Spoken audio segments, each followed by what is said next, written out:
PhD like Dr. Raghu Krishnamoorthy, which is not every day that we actually get to interact with people of his stature and achievements. Where, of course, his first identity, obviously all of us have multiple identities, but one of his key identities that I want to highlight today is that he's an alum of the Institute. He was here in 1983 in a similar classroom. Which section? Section C. Section C. So this must have been your classroom. One of these, definitely. So, yeah, so very happy to have you here. Oh, the other room, is it? Section C? Oh, yeah, Section C was the other room. Yeah. Okay. So very, very happy to welcome you back to the Institute in a role where you are not only going to be a governing council member of the center, AD Claude, which is hosting this conversation, but also possibly helping all of us to do more impactful work in the area of leadership. Dr. Raghu has a PhD from the University of Pennsylvania in 2022. He has been a Fulbright Fellowship from the University of Minnesota in 1993, and he has worked for more than 25 years in GE, and then made the switch to work to actually do a PhD, and now work as the chief. I'm sorry, I should have. Doctoral program. Yes. I run a doctoral program at University of Pennsylvania. Pennsylvania, Yes. which is amazing, and therefore a lot of doctoral students will Yeah, also benefit from your being here. And he has multiple research interests, including and his area of expertise: future of work, human resource management, learning, leadership, higher education, change management, and organizational culture. And these are all very, very relevant topics, and I'm very happy that you accepted to come and talk to us about another topic that I think is of interest to a lot of us. Unfortunately, number of faculty members who wanted to be here have been called to an ACM, and it's our academic council meeting, and we're actually reviewing the doctoral program today. So that is why that's why you don't see any faculty, but very happy to have you here. And I'm going to request Ashank, who's also the donor for AD Claude and also an alum of the Institute, to please honor.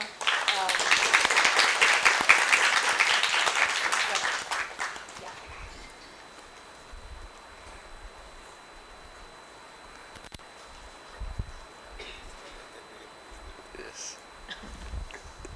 Sorry.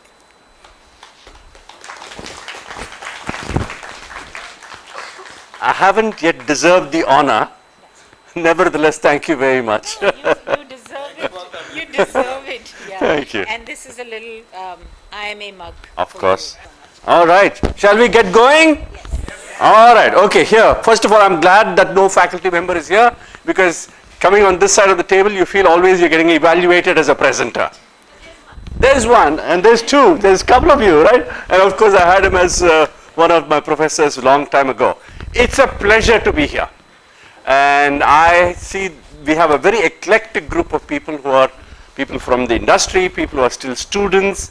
So I'm going to cover a lot of territory at a high level. And more importantly, these slides are more an excuse for a conversation. So these slides hopefully will be a provocation for you to have a conversation with me, okay? Second, I must also say that I am not an expert. I continue to be a student of leadership, because nobody can be an expert on leadership. It's evolving at such a rapid pace. But let me ask you this question, rhetorical question. How many of you think leadership has gotten very easy? Nobody, right? You know the answer to that. Leadership itself is changing every day. But as is always the case with anything you do at IIM Ahmedabad, I'm going to first start you off with a quiz. Are you ready for the quiz? Yes. Okay, the quiz is as, how do I do it? Okay. Put it on slide two. Okay. Here's the quiz. Count the numbers. I don't want you to count 1 plus 2 plus 3. I want you to count where is 1, where is 2, where is 3 in this. You got 20 seconds. Count as many numbers as possible. Count to as much high number you can as possible. Find out where you can see 1, 2, 3, 4, and so on and so forth. 20 seconds.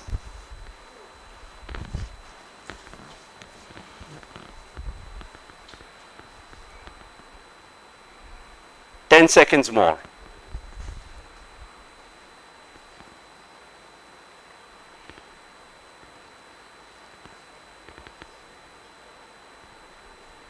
Okay, stop.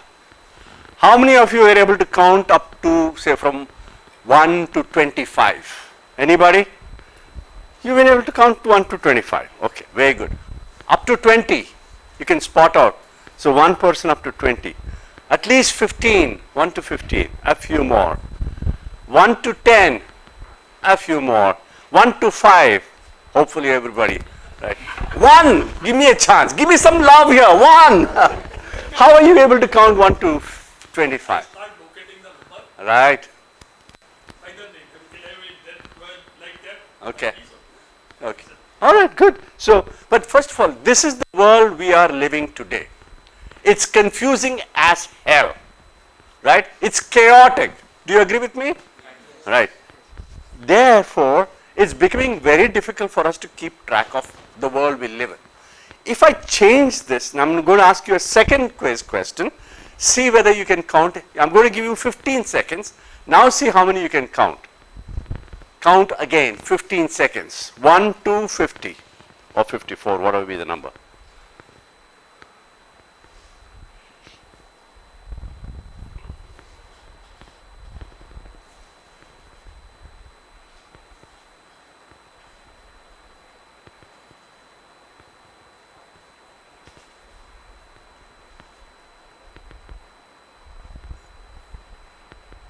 Can you count? Yeah? How many did you count? 7. Oh, yeah, good for you. All right, 15 seconds. How many of you were able to spot at least 25? You're able to spot even further, right? Why? What's the difference? Segmentation. There was a frame of reference. There was a frame of reference that you could now spot through, say, okay, that was chaotic. How do I come up with a framing that makes it easier? Then you know 1 is in column 1, 2 is in column 2, we can go accordingly, right? So what I want to share with you over the next few minutes, maybe an hour or so, is talk to you about the fact that we are going through a very confusing time. But how do you make sense of it? How do you come up with a frame of reference that you can make sense of it? That's the endeavor that I'm going to pose in front of you. Now, in order for me to do so, I cannot cover everything that's happening in this world right now. There's a lot going on that you and me also are perhaps not qualified to speak about. I'm going to cover a few high-level things, okay? First is, I read a book once, and the book was called Everybody Wants to Go to Heaven, but Nobody Wants to Die. The same thing is happening with leadership. Everybody wants to become a leader, but nobody wants to get fired. Right? However, the world is not that kind, and I don't know whether you had a chance to look at this recently. I'm going to give you an example of a Unilever CEO transition that happened over the last few months. Alan Job, Unilever you're familiar with, everybody is familiar with Unilever. Alan Job was the CEO from 2019 to 2023. Alan Job was fired because he focused too much on sustainability and not enough on profitability. Right? Then you had Hans Schumacher, who got hired as the CEO to replace Alan Job, and recently Hans Schumacher was fired because he did not focus enough on profitability. He had discarded sustainability altogether, but he did not focus enough on profitability. Now they have just hired Fernando Fernandez, and his mandate is that he is very good at focusing only on profitability. What does that tell you? What does that tell you? It's money that matters. What else? Sustainability has gone down the drain. Tells you that. Okay. Now that's not true. You know, you have one of my other clients is Boeing. Boeing just replaced its CEO a few months ago. It was Dave Calhoun earlier. Now it's Kelly Ortberg. Dave Calhoun was fired because he focused too much on profitability and not enough on safety. So you're damned if you do, damned if you don't. Either way, you're going to get fired. So that's why if you're a leader, you better be ready for being fired. Now, how many of you here are leaders?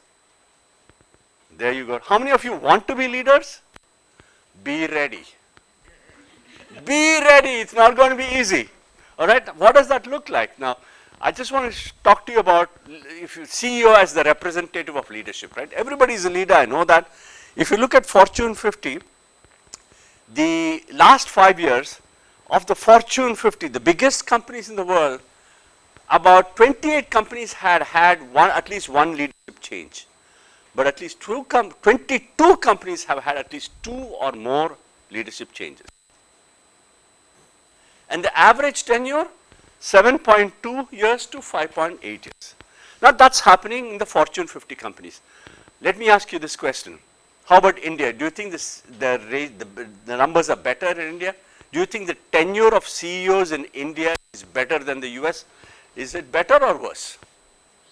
In India, Huh? maximum companies are owned by the owners. Owners. They are the CEOs. So no one can replace that. If you take out those owner CEOs, in US also you have people like Mark Zuckerberg and Elon Musk. Nobody wants to work for Elon Musk as long as a CEO, but he's still the CEO.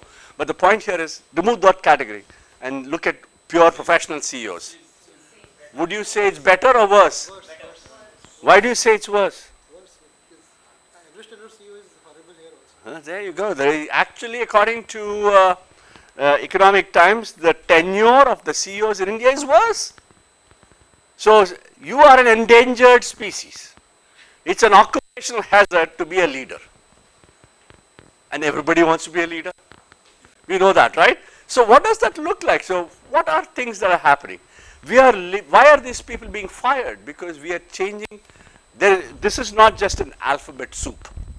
You're all familiar with the word VUCA, right? That word has become obsolete. That acronym has become obsolete. The new word is BUNI. So a futurist named Casio actually has come up with a new word called BUNI. Are you familiar with the word BUNI? BUNI stands for brittle, uncertain, non-linear, incomprehensible. This is the world we are entering into, especially after the pandemic. The world has become very fragile. Egos have become very fragile. The leader's situation has become very fragile. And part of the reason is that you're moving, if you look at outcome predictability, it's very low.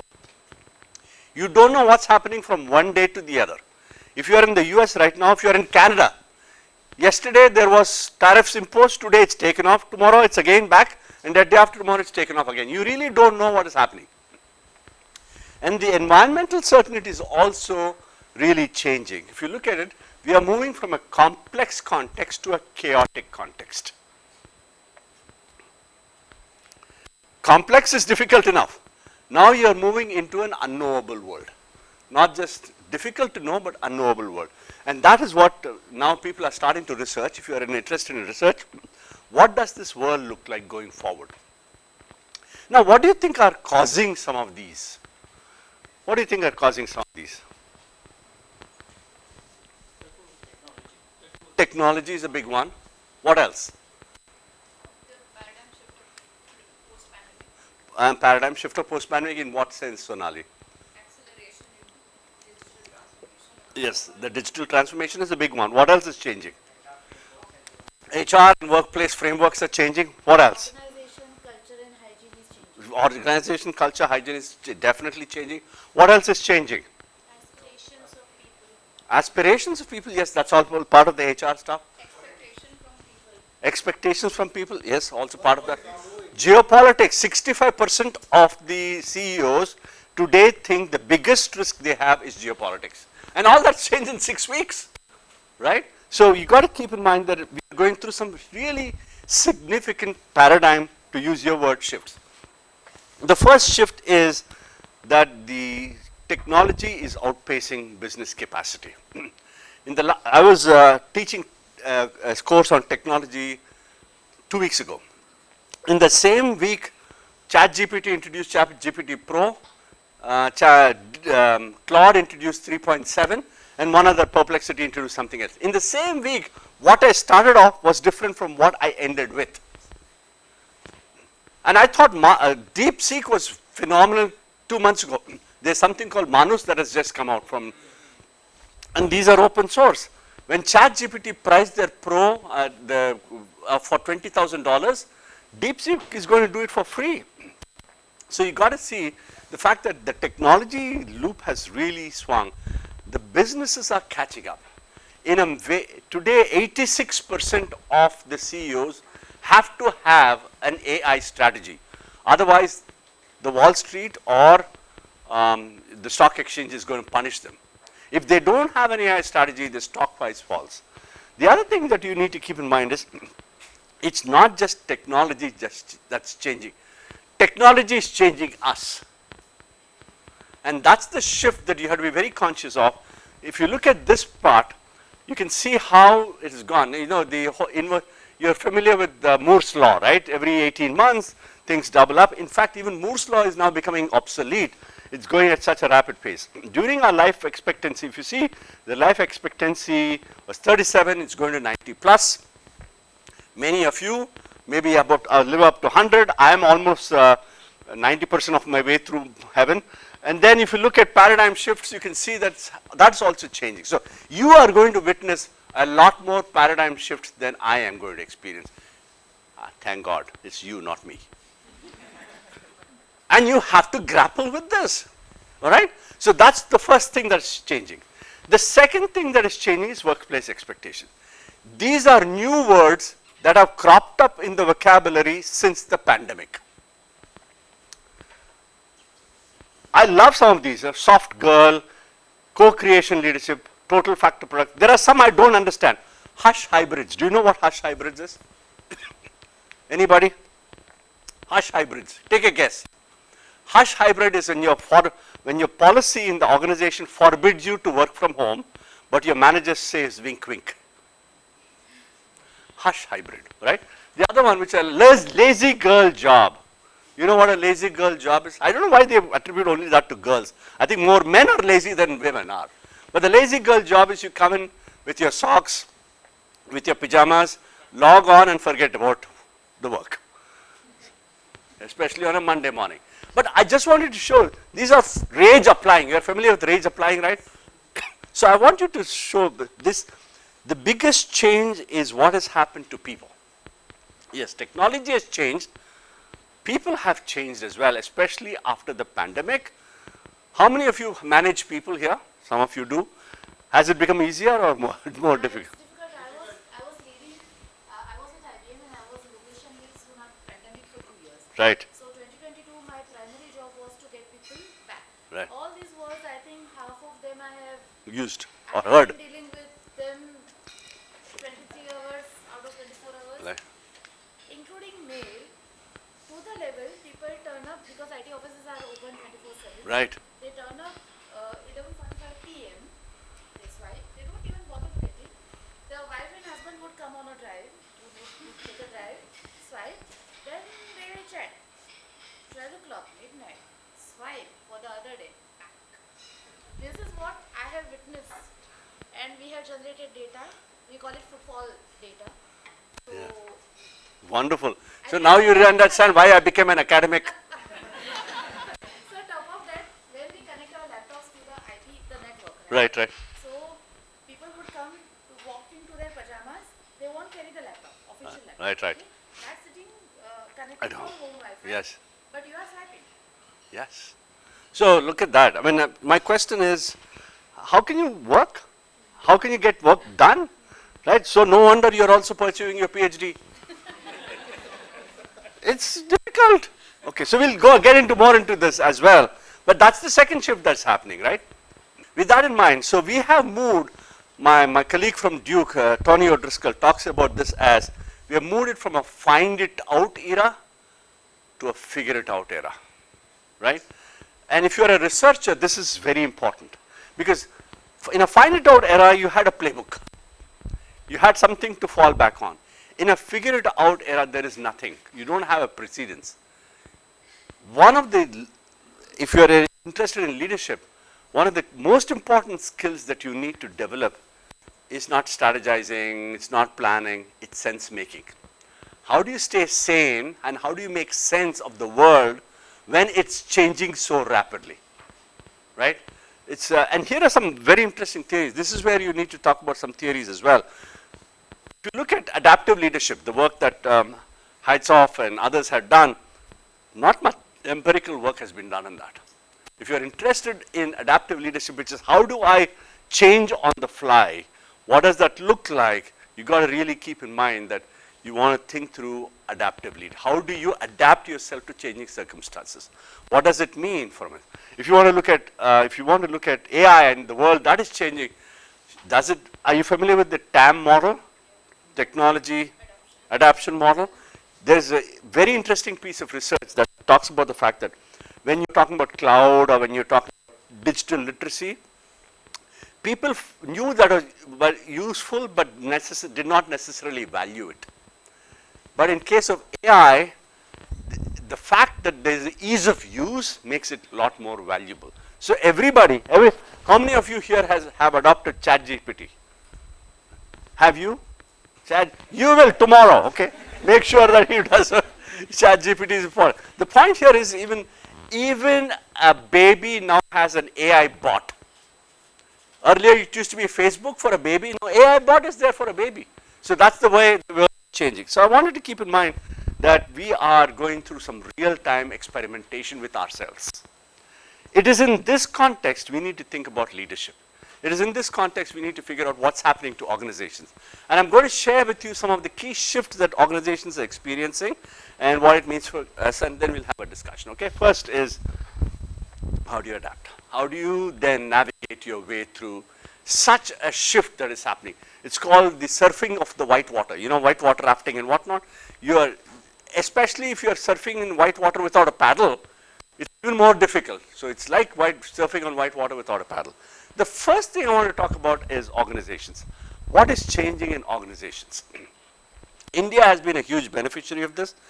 One of the things that has become very obvious is you have to create capacity in organizations to go into AI, to make sure that you are able to invest in AI. So your headcount is a big issue in organizations that you're going to reduce headcount. So for instance, if you look at many years ago, even this has changed even before pandemic, but many years ago, whether it's a specialized skill or a standardized skill or a commoditized skills, right? For instance, security guards, drivers and whatnot, once upon a time used to be part of an organization, used to employ them. It's customer impact work, customer enabling work, all this used to be done in-house in most organizations. I used to work for GE. One of the first things that GE did was create something called GenPact, which was in India, to make sure that we were able to offload some of the stuff from outside the US, which was more expensive, to India, right? How is that changing? If all this was employees in-house, that's no longer going to be the case. How is that changing? If you look at what's happening, standardized and commoditized skills, essential work and compliance work is going to be completely automated and digitized. It's already happening in most places. It's going to multiply thanks to AI. That's going to become completely AI managed. That's what ChatGPT is promising. ChatGPT is promising that if you are able to invest $20,000, I may be able to save you 500 headcount because you're going to automate and digitize the headcount. Then you are now talking about some commoditized skills like surveys, research, analysis, whatnot, can be gig driven, on demand. You get somebody from outside and have them do that stuff for you. Survey analysis, engagement surveys, already completely outsourced. Marketing is a big part of the equation. Standardized skills, which is where India has been a huge beneficiary of making sure that, okay, you take standardized skills and shift it outside completely, right? And then you look at specialized partners. Many organizations are looking at specialist skills, like for instance, the entire tax department of a company outsourced to PwC or Ernst & Young or whatnot. Finance outsourced. So anything. So what you're left with is very core. That has either got customer impact work or customer enabling work. So when organizations are doing workforce planning over the next 20 years, and as you see many organizations lay off people, they are looking at it from this template. With me? So see what happens to people now. Your core employees consist only of this. But your entire organization has actually all these partners. As a leader, who are you attending to? Are you attending to only these people, or do you have to care for this? All stakeholders. Leadership has become more horizontal than vertical. Collaboration with partners, service agreements with partners, demanding of what partners do, but it's a lot more flexible too. So that you're constantly looking at this group of employees who are very core to what you need to do, those who have the secret sauce, but everything else is managed. The interesting thing is AI is coming into play big time, because that becomes a big platform for you to leverage. Just like internet was many years ago, AI has become the common denominator with different tweaks of what you can do. In terms of core employees, you are augmenting using virtual assistants and whatnot. But in case of gig, it's already AI driven. And someday this is going to go shift to the right. So you can keep in mind, and more with AI coming in, you're going to have a template where organizations are going to be only conversing through systems, not through people. If you are not investing in this, if you look at McKinsey studies, if you look at investor analysis on Wall Street, they are looking for whether this is your strategy. If your leadership or organization strategy does not reflect this shift, you are going to be hung dry. You're going to be a target of takeover by activists. You're going to have your stock price fall. So the organizational design is changing.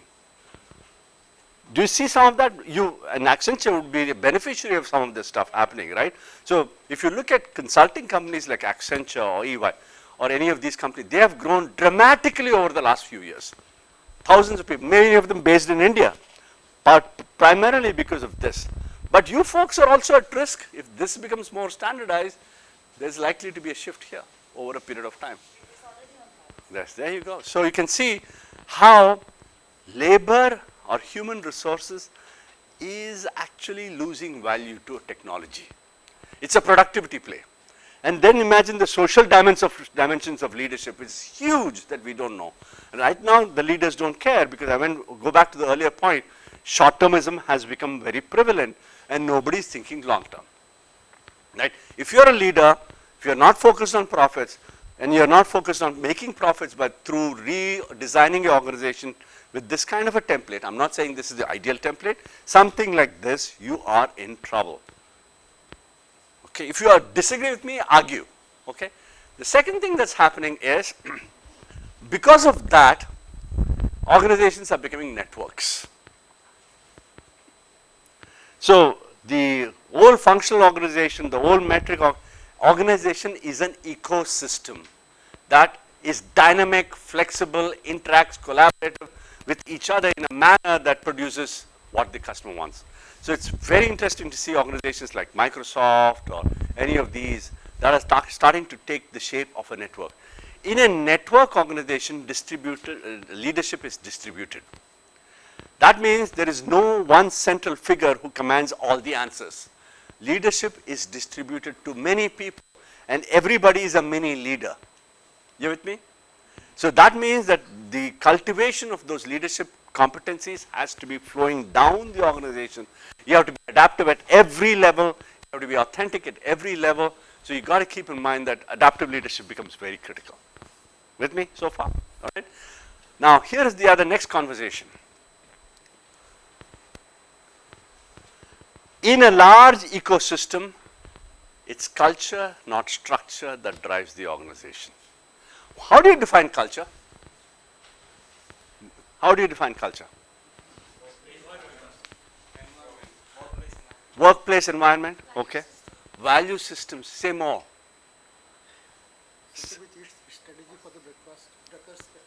Yeah, culture eats strategy for breakfast, yes.